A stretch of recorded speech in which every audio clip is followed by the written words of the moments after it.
Então vambora, fala galera do Aquarismo Sem Mistério, bom dia, boa tarde, boa noite, boa madrugada. Galera, seguinte, hoje a gente vai falar de estresse fisiológico, né?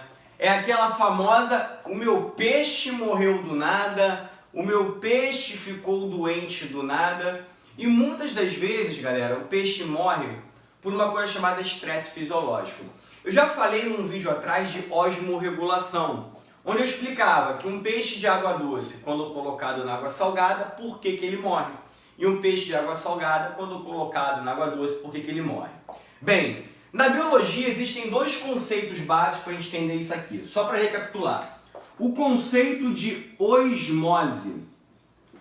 Quando a gente fala de osmose, quem vai estar se movimentando de um lado para o outro é a água. E na osmose, a água sempre vai se deslocar do meio de menor concentração de sais para o meio de maior concentração de sais. A água, ela faz isso. Marcos, eu não entendi. Vou te dar um exemplo. Ó. Supondo que eu tenha aqui uma célula, certo? E aí eu mergulhei essa célula em um pote. Dentro dessa célula, eu vou ilustrar para você que ela tem 1, 2, 3, 4, 5, 6, 7. 7 tipos de sais dentro dela. Sais minerais, não importa. Sais, está aqui dentro. E no meio onde ela foi mergulhada, eu vou botar 1, 2, 3, 4, 5, 6, 7. Se dentro da célula tiver a mesma quantidade de sais que fora da célula, significa que o animal está em equilíbrio. Ele não está ganhando nem perdendo água, nem ganhando nem perdendo sais. Ou seja, o peixe está em equilíbrio. O que vai acontecer? Por essa definição aqui, como tem 7 dentro e 7 fora, a água não entra e nem sai da célula. E muito menos sais nem entram e saem. Mas, se eu chegar do lado de fora e colocar mais sais do lado de fora, ou seja, se eu tiver mais sais do lado de fora do que dentro da célula, olha o nosso conceito. A água, ela sai do local de menor concentração para o local de maior concentração. Logo, se dentro da célula tem menor concentração em relação a fora, essa célula começa a perder água. E aí essa célula ela vai murchar. Isso é ruim para o peixe. Quando você pega um peixe que está em equilíbrio e coloca ele numa água onde ele passa a absorver sais para o sangue, ele tem que lutar contra isso para manter sempre o equilíbrio. Ou seja, esse peixe tem que lutar para tirar o excesso de sais do sangue e manter sempre igual o sal no sangue com o sal dentro da célula, para estar em equilíbrio. Por outro lado, tem um outro exemplo. Marcos, e se do lado de fora tiver menos sais do que do lado de dentro?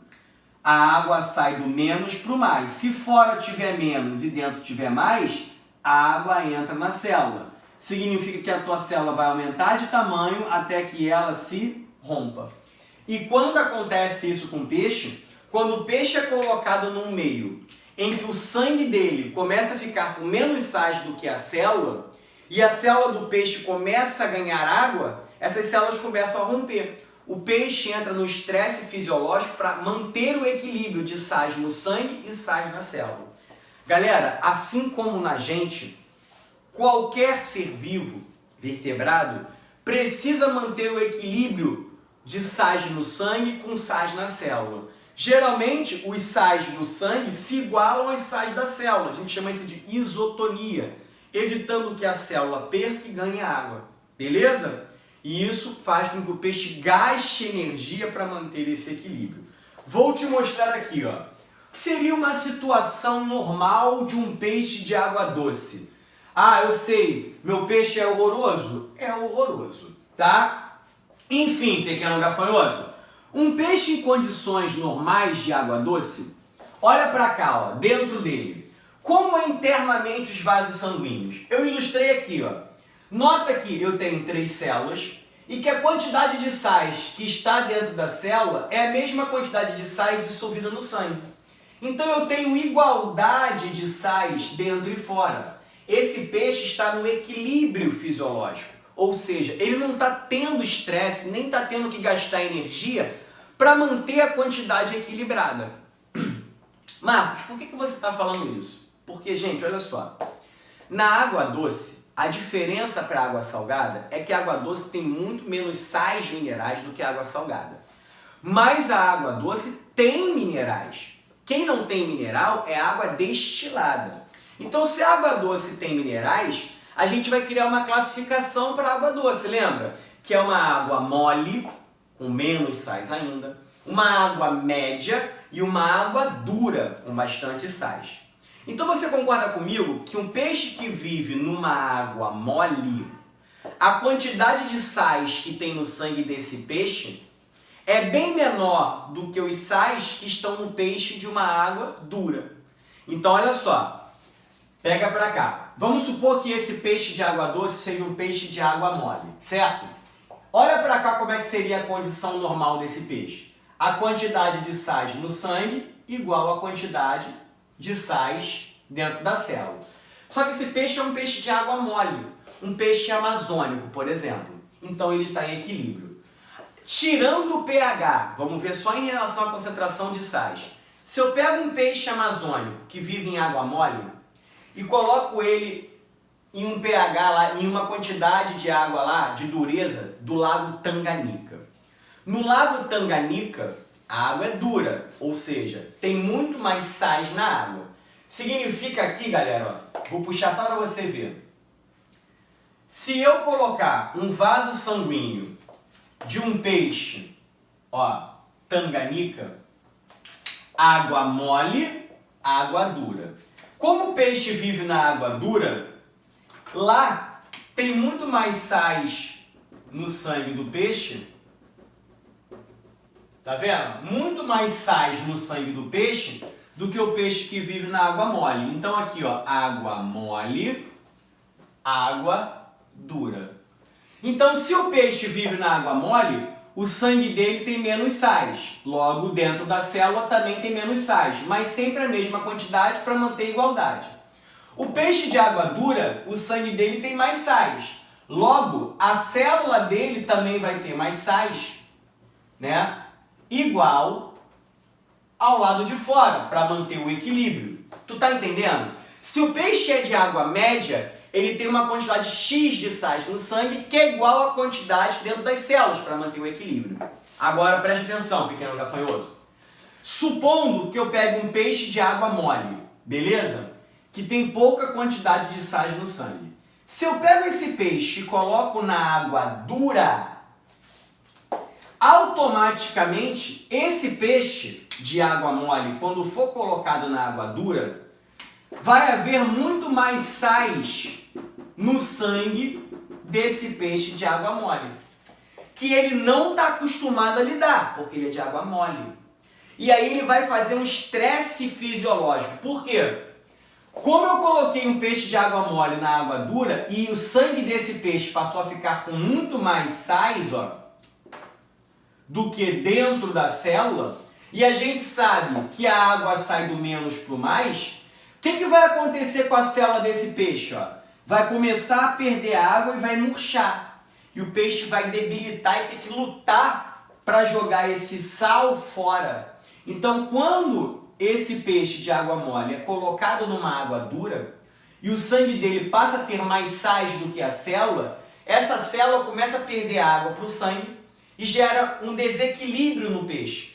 E o peixe começa a lutar, gastar energia para jogar esse sal fora e retomar a quantidade de sal no sangue com sal na célula em equilíbrio. Só que se ele permanecer na água dura, esse desgaste, esse estresse é tão grande que ele debilita e morre. Uma janela imunológica aberta para doença, para de comer. A mesma coisa, meu pequeno gafanhoto, que eu vou trabalhar com você. Vamos pegar um peixe tanganica, certo? Se o peixe é tanganica, os sais do sangue dele é muito elevado. Logo, para manter o equilíbrio, os sais dentro da célula também está muito elevado. Aí você pega um peixe de água dura e coloca ele na água mole. Se eu colocar um peixe de água dura na água mole, olha como é que vai ficar. O sangue desse peixe vai ficar com menos sais do que dentro da célula do peixe. Porque o peixe de água dura, as células dele têm muitos sais porque o sangue também, então tem que ficar igual. Mas o peixe de água dura é colocado na água mole, lembra que a água mole tem poucos sais. Ou seja, o sangue do peixe de água dura vai ficar com poucos sais em relação à célula. Aí esse peixe começa, a célula desse peixe a ganhar água e ela vai aumentar e pode romper. Do mesmo modo vai debilitar o peixe. E o peixe tanganica começa a ter que gastar energia para, diferente do de cá, ter que colocar sais no sangue para que esses sais no sangue se igualem da célula. Então são duas situações diferentes. Então é muito importante a gente respeitar a dureza da água, tá? Para que o peixe se sinta confortável e não tenha problemas de estresse fisiológico, que é muito perigoso, debilita o peixe para de comer, ele fica doente, beleza? Galera, espero que vocês tenham curtido e vou deixar um recadinho para vocês. Quem quiser consultoria, manutenção de aquário, manutenção de lago ou algum produto, é só entrar em contato comigo aí no privado. E mais uma vez eu vou deixar um recado para a galera. Galera, evita ficar me mandando mensagem no privado, a não ser que seja por conta de algum serviço que a galera queira fazer de manutenção no aquário ou alguma consultoria. Porque são 11 mil inscritos no canal e eu não consigo, meu celular fica congestionado. Beleza? Tamo junto e misturado. Se você gostou do vídeo, deixa seu like, compartilha, sugestões de tema. E ó, não esqueça de ativar o sininho e receber as notificações. Tamo junto e misturado, aquarismo sem mistério neles. Fui, pequeno gafanhoto!